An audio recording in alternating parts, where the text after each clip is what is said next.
60,000 वर्ग kilometre China को donate करके ये कहते हुए कि वहां घास का एक पत्ता भी नहीं उगता है, इतने कहने की बेशर्मी आप ही में हो सकती है। दिल्ली के लिए कूच कर चुके हैं। 60,000 किलोमीटर चीन को देके, अक्साई चीन को देके, इतनी बेशर्मी से ये बात आप ही कह सकती हैं और कोई नहीं कह सकता। थोड़ी शर्म करो, और कोई नहीं कह सकता है इतनी बेशर्मी से ये सब बात। चरण चुंबक आपसे बड़ा चरण चुंबक राहुल गांधी का तो कोई है ही नहीं है ना। चरण चुंबक ही करते हैं राहुल गांधी का। राहुल गांधी, प्रियंका गांधी, सारे गांधियों का चरण चुंबक बने रही है, बाकी को चरण चुंबक कहती है ना। आपसे बड़ा चरण चुंबक कोई है? उनकी बात करिए। आपसे बड़ा चरण चुंबक कोई है? बात मत करिए।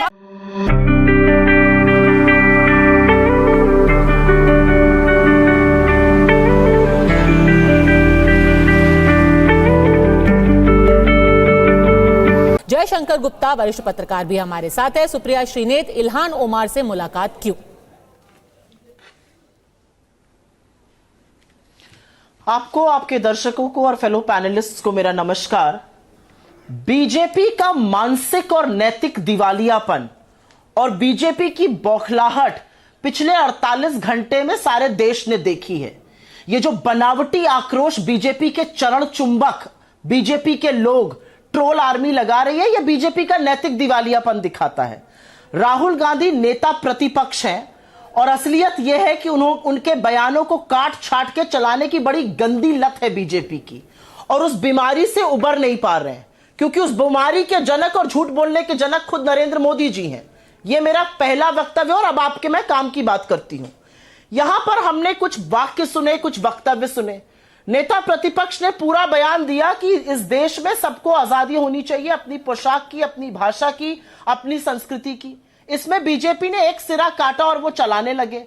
असलियत यह है कि ये जो नकली आक्रोश दिखाने वाले लोग हैं ना, इनका आक्रोश तब कहा जाता है जब पगड़ी वाले किसान 700 की शहादत हो जाती है, जब पगड़ी वाले वृद्ध किसान के ऊपर उनकी बेटों से लाठियां बरसाई जाती हैं, जब पगड़ी वाले किसानों के लिए चट्टाने और कीले गाड़ दी जाती हैं, जब पगड़ी वाले किसानों को इनकी सांसद सरेआम हत्यारा और बलात्कारी कहती हैं, तब कहा जाती है आपकी यह नकली आक्रोश। ये मैं पूछना चाहती हूं क्योंकि ये आपका ओपनिंग इंट्रोडक्शन जो था मैंने उस स्टोरी में देखा। आपने एक सांसद का जिक्र किया, वो अमेरिका की एक चुनी हुई सांसद है, एक डेलीगेशन का हिस्सा थी। कोई छुपकर उनसे या वन ऑन वन मीटिंग तो नहीं कर रहे थे। कोई नरेंद्र मोदी की तरह बिना किसी को बताए नवाज शरीफ के पास पाकिस्तान तो नहीं चले गए थे बिरयानी खाने, उनकी माताजी के पैर छूने। कोई आईएसआई को बिना किसी को बताए पठानकोट तो नहीं इनवाइट कर लिया था। कोई सैफुल्ला फारूक जैसे दुर्दांत आतंकवादी को टिकट तो नहीं दिया था। कोई तालिब हुसैन शाह जो लश्कर का मेंबर था, उसको जम्मू में अपना मोर्चे का अध्यक्ष नहीं बनाया था। कोई तारिक अहमद मीर हिजबुल के आदमी को अपने मंच पे नहीं चढ़ाया था। कोई आसिया अंद्राबी जो पाकिस्तान का समर्थन करती थी, उसको बेटी बचाओ बेटी पढ़ाओ के नारे के लिए नहीं लाए थे, जैसा बीजेपी करती है। तो बीजेपी की नैतिकता इसलिए नहीं दिखती है। और ये मैं एक बात अपनी खत्म कर लूं, फिर आप आगे जाइएगा। जब 25 दिसंबर 2015 को बिना देश में चर्चा किए, बिना कैबिनेट में यह चर्चा किए नरेंद्र मोदी लाहौर पहुंचते हैं, पाकिस्तान की वायुसेना के हेलीकॉप्टर से नवाज शरीफ के घर जाते हैं, उनकी माताजी के पैर छूते हैं, उनकी नातिन की मेहंदी अटेंड करते हैं, उनकी हैप्पी बर्थडे टू यू गाकर उनको केक खिलाते हैं, खुद सिवई बिरयानी खाकर आते हैं, और यहां पर 7 दिन के अंदर पठानकोट पर हमला होता है और 9 महीने के अंदर उरी का आतंकी हमला होता है। तो बोलना नहीं चाहिए नरेंद्र मोदी और बीजेपी को, यह आपकी असलियत है। बताइए देश को आप क्यों गए थे, आपकी क्या बात हुई और क्यों आतंक समाप्त नहीं हुआ? ठीक है अजय आलोक, अगर इल्हान ओमर से मुलाकात भी हुई है तो तस्वीरें भी हैं, बता करके हुई है, चोरी छुपे नहीं हुई है, इतना हो हल्ला क्यों? देखिए पद्मजा जी, चक्कर क्या है कि अभी कुछ बोलने के लिए इन लोग के पास है नहीं। इन गलती भी नहीं है राहुल गांधी की भी। अमेरिका की हवा, आबो हवा खराब हो गई है। वो जब से वीड पे, मैरिजुआना पे बैन हटाया है ना, तो लोग एक्चुअली मेंटली इनकोहेरेंट हो जाते हैं। पिछले 3 दिन से लगातार मेंटल इनकोहेरेंसी के एक के बाद एक स्टेप्स आपको बताता हूं। आपको लगता है ये बयान एक देना चाहिए? आपको लगता है ये बयान उसके बाद 1 मिनट बीच में मत बोलिए, किसी के ऊपर यहाँ पे राजनीतिक मत बोलिए। बहुत चीज आपने बोली, अभी एक के बाद एक आता है, किसी के ऊपर व्यक्तिगत बयान छोड़ देते हैं मुद्दे पर। मैंने किसी का नाम नहीं लिया। ये सब लगता है बयान सही है कि बात बयान बता रहा हूं, ये जानबूझ के बीच में बोल रही है डिस्टर्ब करने के लिए। सवाल मैं एक बार दोबारा दोहराऊंगी। मेरा सवाल है कि Ilhan Omar US house of representatives की एक सदस्य हैं, उनसे बता करके मुलाकात हुई है, तस्वीरें पूरी दुनिया के सामने हैं, कोई चोरी छुपे नहीं है। आप जांच करा लीजिए अगर कुछ गलत हुआ है। जांच करवाने की बात नहीं है, मैं कह रहा हूं ना मेंटल इनकोहेरेंस कैसे कैसे, मैं एक के बाद एक बता रहा हूं, मैं आ रहा हूं उस पर। आपने इनको इतना समय दिया, मुझे कम से कम 2 मिनट दिए, मुझसे ज्यादा समय नहीं लेता हूं, आप जानती हैं। सेकंड बयान देते हैं सिख कम्युनिटी पे कि सिखों को यहां पे, मैं उसके लिए लड़ाई लड़ रहा हूं कि भारत में सिखों को पगड़ी और कड़ा पहनने पे रोक ना लगाई जाए। ककार समझते हैं राहुल गांधी? सिख होने का मतलब क्या होता है? केश, कड़ा, कच्छा, कृपाण, कंघा, ये होते हैं ककार सिख होने के। अब मैं पटना से आता हूं, गुरु गोविंद सिंह की धरती से, जहां पे कॉल दिया गया था कि हर हिंदू परिवार से एक बच्चा सिख बनेगा राष्ट्र की रक्षा के लिए, और उस सिखों को समझा रहे हैं कि भारत में रहने में उनको आजादी नहीं है। ये होता है मेंटल इनकोहेरेंस। उसके बाद चाइना हमारी धरती पे दिल्ली जितनी 4000 स्क्वायर किलोमीटर जमीन पर कब्जा करके बैठा हुआ है। अरे दिल्ली का square field area 1483 square kilometre का, ये भी पता नहीं है। अंड से बंड बयान, कुछ से कुछ। मोदी डेमोक्रेसी को कमजोर कर रहे हैं, मोदी डेमोक्रेसी को कमजोर कर रहे हैं। कौन सी डेमोक्रेसी कमजोर कर दी? उसके बाद समर्थन में कौन है? उठते हैं, सोने पे सुहागा, पन्नू आ जाते हैं। अब आते हैं उमर उल्हन पे कि क्यों हंगामा कर रहे हैं। आप लीडर ऑफ अपोजिशन, प्रोटोकॉल के हिसाब से नंबर 2 पोजीशन होता है इंडिया में प्राइम मिनिस्टर के बाद। प्राइम मिनिस्टर का जब डेलीगेशन, प्राइम मिनिस्टर जब अमेरिकन कांग्रेस को एड्रेस कर रहे थे, यही उमर उल्हन ने बहिष्कार किया था पीओके के मुद्दे पर और कश्मीर के मुद्दे पर बहिष्कार किया था प्रधानमंत्री के भाषण का। तो क्या प्रोटोकॉल के हिसाब से लीडर ऑफ अपोजिशन को ऐसे व्यक्ति से मिलना चाहिए जो उसके देश के प्रधानमंत्री का बहिष्कार करता हो? नहीं मिलना चाहिए। दूसरी बात, लीडर ऑफ अपोजिशन को हर मूवमेंट इंडियन एम्बेसी को खबर करके करनी चाहिए। क्या उन्होंने इंडियन एम्बेसी को खबर किया? नहीं किया।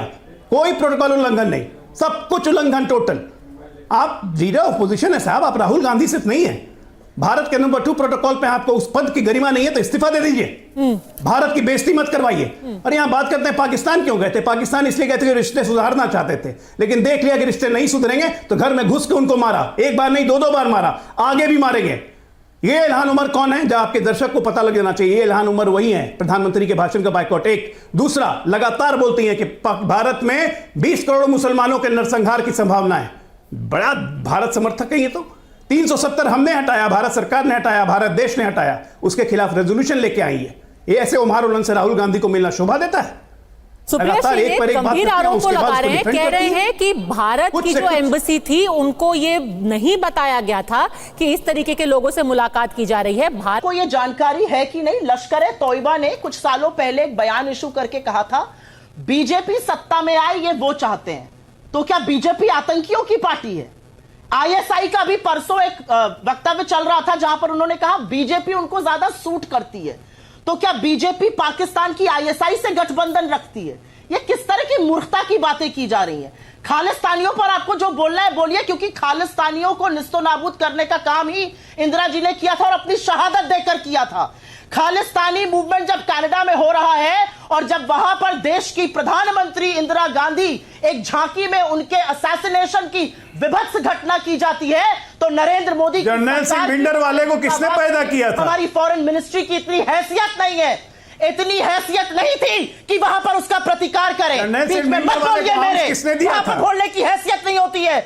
सरकार एक शब्द नहीं बोल पाती है। ना, डर गया मैं तो। चाहती हूँ यहाँ भिंडर वाले को किसने पैदा किया? इंदिरा गांधी जी नहीं ना। एक एक करके प्लीज। चीन पर बोला गया, चीन पर यहां पर इन्होंने बोला, मुंह से निकली बात दुर्भाग्य, बहुत बड़ा दुर्भाग्य है कि 20 जाबाजों की गलवान में शहादत के बाद इस देश का प्रधानमंत्री कहता है कोई घुसा हुआ नहीं है, और चीन अपनी 21 कोर कमांडर लेवल की बात में उसी टिप्पणी को दोहराता है और कहता है आपके प्रधानमंत्री भी तो यह कहते हैं कि कोई घुसा हुआ नहीं है।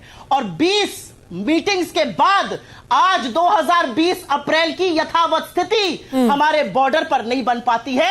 नरेंद्र 60,000 वर्ग किलोमीटर चाइना को डोनेट करके ये कहते हुए कि वहां घास का एक पत्ता भी नहीं उगता है, इतने कहने की बेशर्मी आप ही में नहीं हो सकती। लोग दिल्ली के लिए कूच कर चुके हैं। 60,000 किलोमीटर चीन को देके, अक्साई चीन को देके, इतनी बेशर्मी से ये बात आप ही कह सकती हैं और कोई नहीं कह सकता। चुंबकों, थोड़ी शर्म करो। और कोई नहीं कह सकता है इतनी बेशर्मी से ये सब बात। बंधन में तुम्हारी चरण चुंबक, आपसे बड़ा चरण चुंबक राहुल गांधी का तो कोई है ही नहीं। बेशर्मी कोई नहीं है ना, चरण चुंबक ही करते हैं राहुल गांधी का। एक बार फिर से रिक्वेस्ट कर रहे हैं, राहुल गांधी, प्रियंका गांधी, सारे गांधियों का चरण चुंबक बने रही है। बाकियों को चरण चुंबक कहती है ना, आपसे बड़ा चरण चुंबक कोई है? उनकी बात करिए। आपसे बड़ा चरण चुंबक कोई है? बात मत करिए। ठीक है।